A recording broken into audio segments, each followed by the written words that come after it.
ಬೆಳಗಾವಿಯಲ್ಲಿ ಶೆಟ್ಟರ್ಗೆ ಇದೆಂತ ಶಾಕ್. ಲಕ್ಷ್ಮಿ ಹೆಬ್ಬಾಳ್ಕರ್ ಪರ ಶ್ರೀಗಳ ಬ್ಯಾಟಿಂಗ್. ಕೈ ಬಿಟ್ಟು ಕಮಲ ಹಿಡಿದಿದ್ದೇ ಶೆಟ್ಟರ್ಗೆ ಮುಳುವಾಯ್ತಾ? ಬೆಳಗಾವಿ ಸದ್ಯ ಸಿಕ್ಕಾಪಟ್ಟೆ ಸದ್ದು ಮಾಡ್ತಾ ಇರೋ ಕರ್ನಾಟಕ ಲೋಕಸಭಾ ಕ್ಷೇತ್ರಗಳಲ್ಲಿ ಒಂದು. ಆದ್ರೆ ಈ ಕ್ಷೇತ್ರದಲ್ಲಿ ಹೊರಗಿನ ಶೆಟ್ಟರ್ಗೆ ಕಾಂಗ್ರೆಸ್ ಕೊಡ್ತಾ ಇರೋದು ಒಂದೆರಡು ಶಾಕ್ ಅಲ್ಲ. ಇಂಥ ಶಾಕ್ಗಳ ಮಧ್ಯೆ ಇದೀಗ ಲಕ್ಷ್ಮಿ ಹೆಬ್ಬಾಳ್ಕರ್ ಪರ ಪಂಚಮಸಾಲಿ ವಚನಾನಂದ ಶ್ರೀ ಬ್ಯಾಟಿಂಗ್ ಮಾಡಿರೋದು ಶೆಟ್ಟರ ಎದೆಯಲ್ಲಿ ಅವಲಕ್ಕಿ ಕುಟ್ಟಿದಂಗೆ ಮಾಡಿದೆ. ಹಾಗಾದ್ರೆ ಕೈ ಬಿಟ್ಟು ಕಮಲ ಹಿಡಿದಿದ್ದೇ ಶೆಟ್ಟರ್ಗೆ ಮುಳುವಾಯ್ತಾ? ಜಗದೀಶ್ ಶೆಟ್ಟರ್ ಅವರ ರಾಜಕೀಯ ಭವಿಷ್ಯ ಬೆಳಗಾವಿಯಲ್ಲೇ ಅಂತ್ಯವಾಗುತ್ತಾ? ಅದನ್ನ ಡೀಟೇಲ್ ಆಗಿ ತೋರಿಸ್ತೀವಿ. ಆದ್ರೆ ಅದಕ್ಕಿಂತ ಮೊದಲು ನಮ್ಮ ಚಾನಲ್ ಅನ್ನು ಸಬ್ಸ್ಕ್ರೈಬ್ ಮಾಡ್ಕೊಳ್ಳಿ. ಹಾಗೇನೇ ಪಕ್ಕದಲ್ಲಿರೋ ಬೆಲ್ ಬಟನ್ ಅನ್ನು ಪ್ರೆಸ್ ಮಾಡಿ. ರಾಜ್ಯದ ಸಾಕಷ್ಟು ಲೋಕಸಭಾ ಕ್ಷೇತ್ರಗಳಲ್ಲಿ ಸೋಲು ಗೆಲುವನ್ನು ನಿರ್ಧರಿಸುವುದು ಲಿಂಗಾಯತ ಮತಗಳು. ಹೀಗಾಗಿ ಈ ಮತಗಳ ಓಲೈಕೆಗೆ ರಾಜ್ಯದ 3 ಪಕ್ಷಗಳು ತಾಮುಂದು ನಾಮುಂದು ಅಂತ ಮುಗಿಬಿದ್ದಿವೆ. ಧಾರವಾಡ ಮತ್ತು ಹಾವೇರಿಯಲ್ಲಿ ನಿಲ್ಲಬೇಕಾದ ಜಗದೀಶ್ ಶೆಟ್ಟರ್ ಅವರನ್ನ ಬೆಳಗಾವಿಯಲ್ಲಿ ತಂದು ನಿಲ್ಲಿಸೋದಕ್ಕೂ ಇದೇ ಲಿಂಗಾಯತ ಮತಗಳಿಗೆ ಕಾರಣ ಎನ್ನಲಾಗ್ತಿದೆ. ಆದ್ರೆ ಶೆಟ್ರು ಅದ್ಯಾವ ಗಳಿಗೆಯಲ್ಲಿ ಬೆಳಗಾವಿಗೆ ಕಾಲಿಟ್ಟರೋ ಗೊತ್ತಿಲ್ಲ. ಇವರಿಗೆ ಪಾಸಿಟಿವ್ ಆಗೋ ಸನ್ನಿವೇಶಗಳೇ ಸೃಷ್ಟಿಯಾಗ್ತಿಲ್ಲ. ಸಚಿವೆ ಲಕ್ಷ್ಮಿ ಹೆಬ್ಬಾಳ್ಕರ್ ಜಗದೀಶ್ ಶೆಟ್ಟರ್ ಮೇಲೆ ಒಂದಾದ್ಮೇಲೆ ಒಂದರಂತೆ ಬಾಣ ಬಿರುಸುಗಳನ್ನೇ ಬಿಡ್ತಾ ಇದ್ದಾರೆ. ಆದ್ರೆ ಶೆಟ್ಟರ ಬತ್ತಳಿಕೆಯಲ್ಲಿ ಮಾತ್ರ ಬಾಣ ಬಿರುಸುಗಳು ಹೋಗ್ಲಿ, ಅಟ್ಲೀಸ್ಟ್ ಸುರ್ಸುರ್ ಬತ್ತೇನೂ ಇಲ್ಲದಂತ ಪರಿಸ್ಥಿತಿ ನಿರ್ಮಾಣವಾಗಿದೆ. ಪರಿಸ್ಥಿತಿ ಹೀಗಿರುವಾಗಲೇ ಲಿಂಗಾಯತ ಪಂಚಮಸಾಲಿ ಮಠದ ವಚನಾನಂದ ಶ್ರೀಗಳು ಕೂಡ ಸಚಿವೆ ಲಕ್ಷ್ಮಿ ಹೆಬ್ಬಾಳ್ಕರ್ ಅವರ ಪರ ಬ್ಯಾಟಿಂಗ್ ಮಾಡಿರೋದು ಜಗದೀಶ್ ಶೆಟ್ಟರ್ ಅವರ ಗೆಲುವಿನ ಆಸೆಗೆ ತಣ್ಣೀರು ಸುರಿದಂತಾಗಿದೆ. ಹೌದು ವೀಕ್ಷಕರೇ, ಇತ್ತೀಚೆಗೆ ಜಗದೀಶ್ ಶೆಟ್ಟರ್ ಅವರ ಪರ ಬ್ಯಾಟಿಂಗ್ ಮಾಡಿದ್ದ ಮಾಜಿ ಸಚಿವ ಮುರುಗೇಶ್ ನಿರಾಣಿ ಅವರು ಸಚಿವೆ ಲಕ್ಷ್ಮಿ ಹೆಬ್ಬಾಳ್ಕರ್ ಅವರು ಪಂಚಮಸಾಲಿ ಸಮಾಜದವರೇ ಅಲ್ಲ ಅಂತ ಹೇಳಿಕೆ ಕೊಟ್ಟಿದ್ರು. ಇದು ಬೆಳಗಾವಿ ರಾಜಕಾರಣದಲ್ಲಷ್ಟೇ ಅಲ್ಲ, ಇಡೀ ರಾಜ್ಯ ರಾಜಕಾರಣದಲ್ಲಿ ಸಾಕಷ್ಟು ಚರ್ಚೆಗೆ ಗ್ರಾಸವಾಗಿತ್ತು. ಆದ್ರೀಗ ಈ ಚರ್ಚೆ ಮತ್ತು ಅನುಮಾನಗಳಿಗೆ ವಚನಾನಂದ ಶ್ರೀಗಳು ಫುಲ್ ಸ್ಟಾಪ್ ಇಟ್ಟಿದ್ದಾರೆ.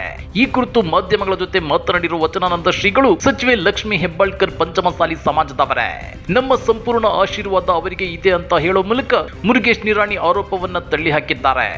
ಮುರುಗೇಶ್ ನಿರಾಣಿ ಅವರು ಪಕ್ಷವೊಂದರ ವಕ್ತಾರರು, ಮುಖಂಡರು ಮತ್ತು ಮಾಜಿ ಸಚಿವರು. ಹೀಗಾಗಿ ಅವರು ಲಕ್ಷ್ಮಿ ಹೆಬ್ಬಾಳ್ಕರ್ ಅವರು ಪಂಚಮಸಾಲಿ ಸಮಾಜದವರಲ್ಲ ಅಂತ ಹೇಳಿಕೆ ನೀಡಿರಬಹುದು.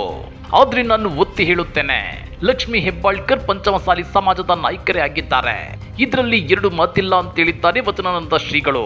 ಪಂಚಮಸಾಲಿ ಸಮಾಜದ ಅಭಿವೃದ್ಧಿ ಮತ್ತು ಏಳಿಗೆಯೇ ಮಠದ ಏಕೈಕ ಕಾಳಜಿ. ಲಕ್ಷ್ಮಿ ಹೆಬ್ಬಾಳ್ಕರ್ ಅವರು ನಡೆದು ಬಂದ ಹಾದಿ, ಪಟ್ಟಿರುವ ಕಷ್ಟ ಅಷ್ಟಿಷ್ಟಲ್ಲ.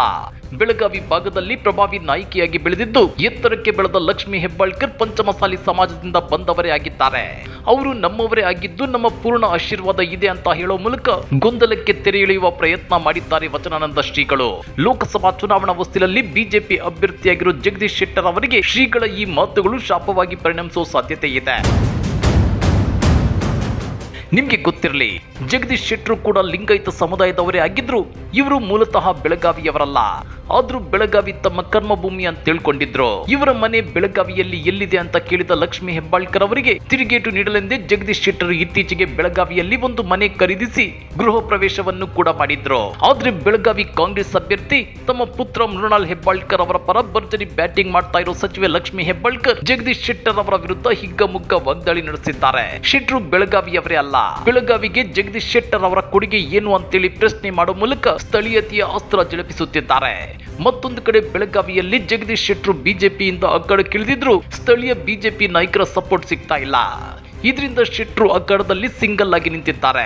ರಮೇಶ್ ಜಾರಕಿಹೊಳಿ, ಮಂಗಳ ಅಂಗಡಿಯವರು ತಮಗೆ ಬೆಂಬಲ ಕೊಡುವುದಾಗಿ, ಎಲ್ಲರನ್ನೂ ವಿಶ್ವಾಸಕ್ಕೆ ಪಡೆದು ಮುನ್ನಡೆಯೋದಾಗಿ ಹೇಳಿದ್ದ ಜಗದೀಶ್ ಶೆಟ್ಟರ್ ಇದೀಗ ಕದರದಲ್ಲಿ ಒಬ್ಬಂಟಿಯಾಗಿದ್ದಾರೆ.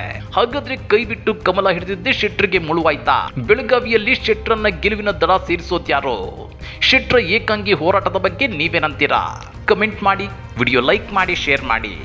ಇಂಥ ಮತ್ತಷ್ಟು ರೋಚಕ ರಾಜಕೀಯ ಸುದ್ದಿಗಳನ್ನ ಮಿಸ್ ಮಾಡದೆ ನೋಡಬೇಕು ಅಂದ್ರೆ ನಮ್ಮ ಯೂಟ್ಯೂಬ್ ಚಾನಲ್ ಅನ್ನ ಸಬ್ಸ್ಕ್ರೈಬ್ ಮಾಡ್ಕೊಳ್ಳಿ.